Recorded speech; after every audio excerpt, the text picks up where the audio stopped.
Be strong in the Lord.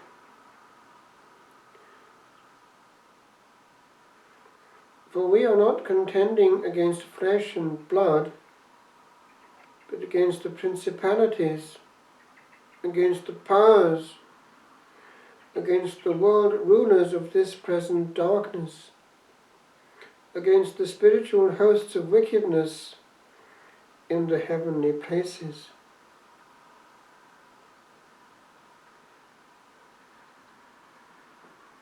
We doze, and the devil, his minions, and his satellites, even on this side of time, are fully and wide awake. It is interesting that Christmas is a neutral feast, and woe betide anyone who puts Christ into it. What's he got to do with it anyway? Whereas Halloween is allowed to be celebrated very explicitly, and whereas one is in trouble if one frightens children about talking about hell in class, one can portray all that is to do with hell in a shop. The ugly is feasted, and so therefore is its boss. Hell is not a happy abode. Those who choose freely to spend all eternity there are choosing bad company. Never will they know joy again. Way back in student days, some student in the girls' hostel Aberystwyth had put over her door, "Abandon hope, all ye that enter here." That's from Dante. Alas, it's not a joke.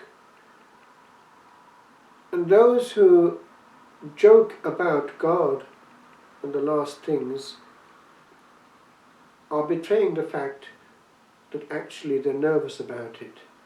That's how they cancel it. After all, Christianity can be put in the same basket as Santa Claus, can't it? Unfortunately, those same enemies of the soul, those principalities and powers that are fallen, because in hell there's a complete reversal of the hierarchy, and obedience, yes, to the top man who's the bottom man. Those are very much using the likes of Halloween to topple the order which is reflection of the heavenly order. Chaos is the language of hell. It's easy to dismiss what happened in the 80s when they drilled more deeply than they'd ever drilled before into the crust of the earth. And for about 30 seconds before the instruments melted, they were able to detect the sounds down under. And yet, the fact that that came out against the orders of authority and precisely in a Soviet situation and were recorded is interesting. The sound of chaos, despair, abandon hope, all ye that enter here. And just think what the greatest star, the greatest dictator might have here, while a few moments still in life, and a few moments after will find when actually he realizes he's alone and has no more power. In fact, that's one of the first surprises of the soul. It has no more power. It can do no more, but only be prepared, only follow the course of what has been prepared. There, it cannot make fun of anything.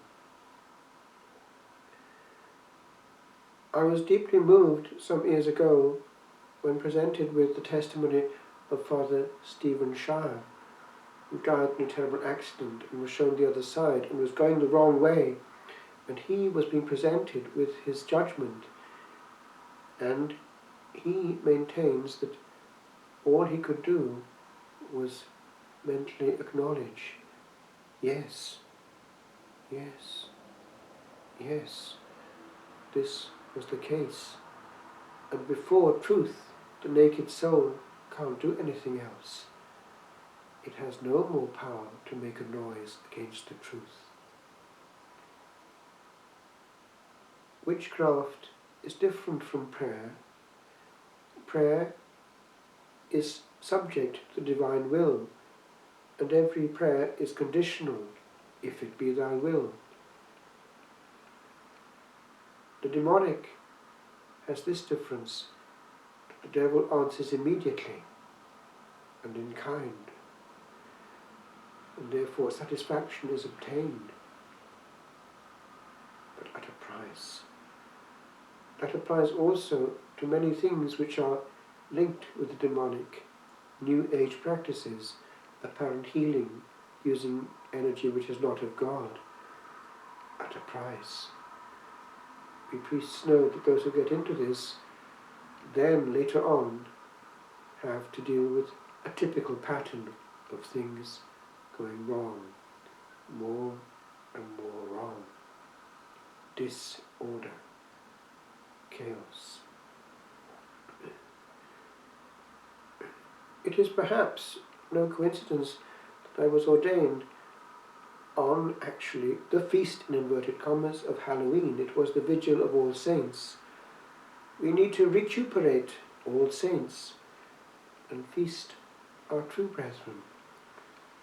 Why feast the ugly?